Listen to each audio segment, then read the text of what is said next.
মেচকা, এখনই কি চিচি করছো তুমি? পুরোটা শোনো আগে। এরপরেও কিছু শোনার বাকি আছে।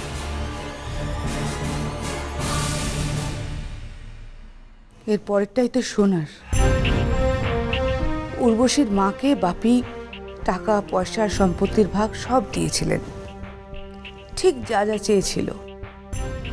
একই বাড়িতে বাপি আমাকে নিয়ে সেপারেট থাকতেন। তারপর উর্বশীর নানান কীর্তি।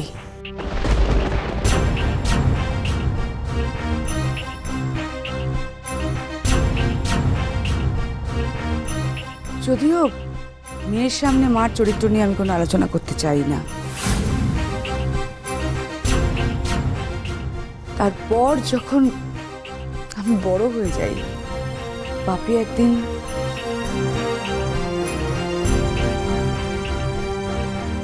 মিসিং হয়ে যান। আমি আজও খুঁজছি, বিশ্বাস খুঁজে পাবো।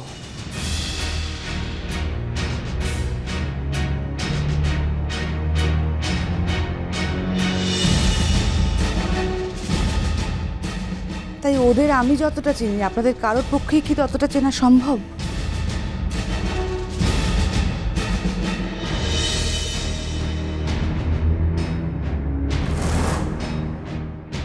আচ্ছা, একটা কথা বলুন তো, ওর মাই বা কেন আপনাদের কাউকে বলেনি কেন যে আমি ওর দিদি হই? বলার মতো জোর নেই তাই বলেনি। ও আমাদের ফ্যামিলির কেউ নয় তাই বলেনি।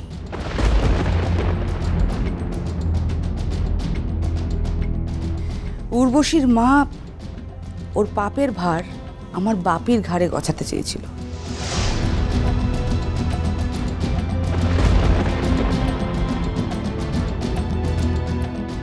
কিন্তু এটা তো ঠিক, ওর মা মনে মনে জানতো যে আমার বাপির কোনো দোষ নেই।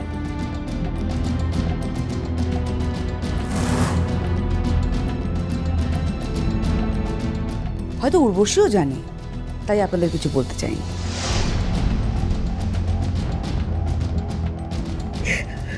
কাঁদিসনি নীলের বউ, কাঁদিসনি কো, বলছি না কাঁদিসনি।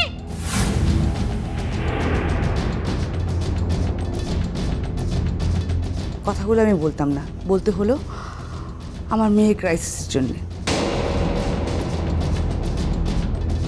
আমি যে ওই মেয়েটার মাসি, এই শখটা আমার মেয়ে নিতে পারেনি।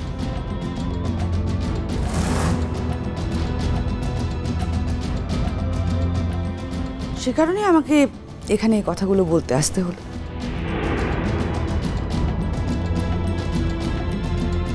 কি বলি বলুন তো, আমার মেয়ের দুর্ভাগ্য, এই বাড়িতে একই সাথে ওই মেয়েটির সঙ্গে ওকে থাকতে হবে।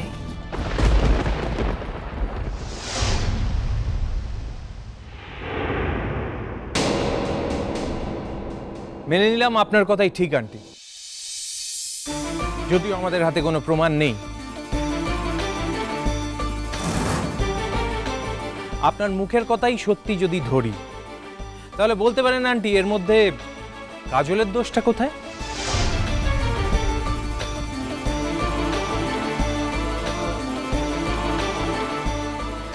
আমি কারো দোষ গুণ বিচার করতে এখানে আসিনি নীল। ভ্যালু জাজমেন্ট করার আমি কেউ নই। কিন্তু যা সত্যি সেটুকু জানার পর তোমার যদি মনে হয় ইটস ফাইন, ইটস ফাইন। সত্যি হলো এই যে ও আমার কেউ নয়, আমি ওর কেউ নই। That's it.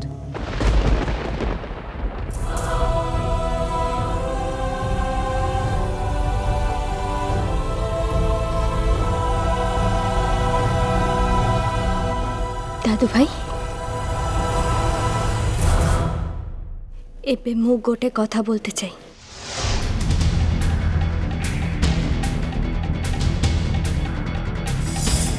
এরপরে ওর কথা বলার ইচ্ছে আছে?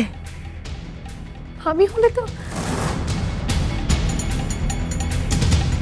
আছে ভূমি দিদি, আছে। তেমে যেমন তোমার মায়ের অপমান সহ্য করতে পারো না, ঠিক সেরকম আমারও তো কষ্ট হচ্ছে। আমার মায়ের অপমান শুনে। মু ঝিও হয়ে যদি আমার মায়ের সম্মানটাই না বাঁচাতে পারলাম, তাহলে বেঁচে থেকে লাভ কি বলতো?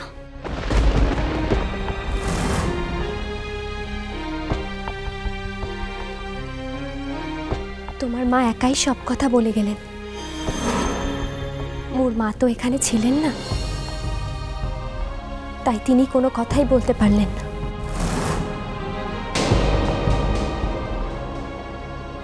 দাদু ভাই, তোমার কাছে আমার একটাই অনুরোধ, তুমি আমার মায়ের কথাগুলো একটু শোনো, হয়তো তারও কিছু বলার আছে।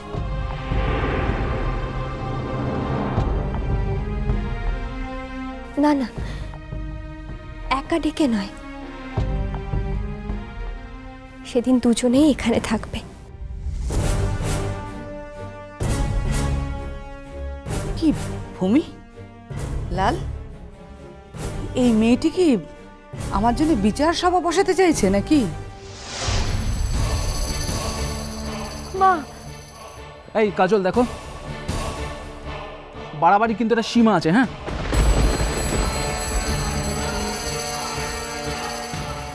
আমি বাড়াবাড়ি করছি না দাদাভাই।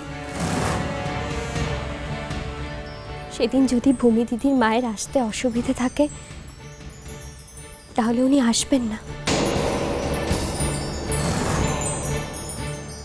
আমার মা একাই আসবেন। আমি শুধু বলেছি আমার মায়ের কথাগুলো একটু শোনা হোক।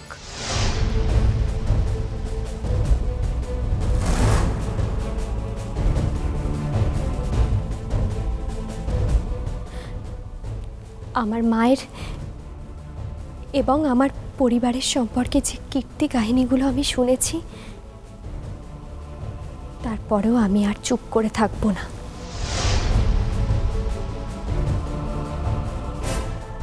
যদি আমার মা আর দিদা সত্যি এত বড় অন্যায় কাজ করে থাকে,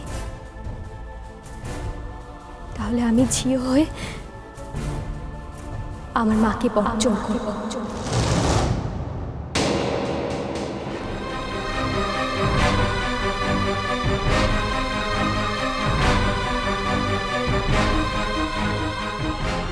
আমি আজ তোমাদের সবার সামনে এই কথা বলে দিলাম।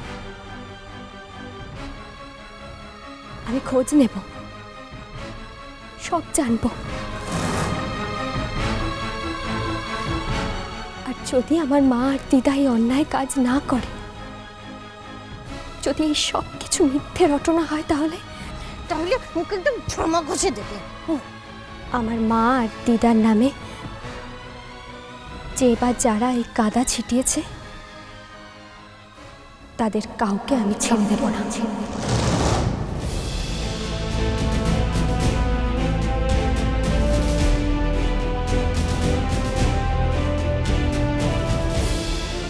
তোমরা তো সবাই বিদ্বান, বুদ্ধিমান, লেখাপড়া জানা মানুষ। বলো না তোমরা, আমি কি কোনো ভুল কথা বলছি? মায়ের জন্য মেয়ের এই লড়াইটা কি লড়া উচিত নয়? উচিত, উচিত, উচিত, উচিত।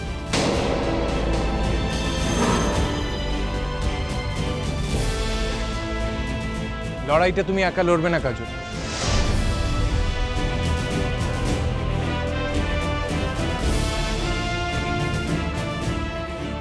এই লড়াইয়ে আমিও থাকবো তোমার সঙ্গে। আমিও আছি, আমি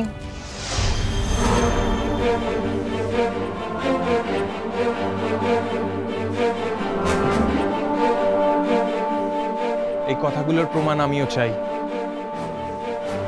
আমারও দায়িত্ব আমার স্ত্রীকে যে কোনো কলঙ্কর হাত থেকে মুক্ত করা।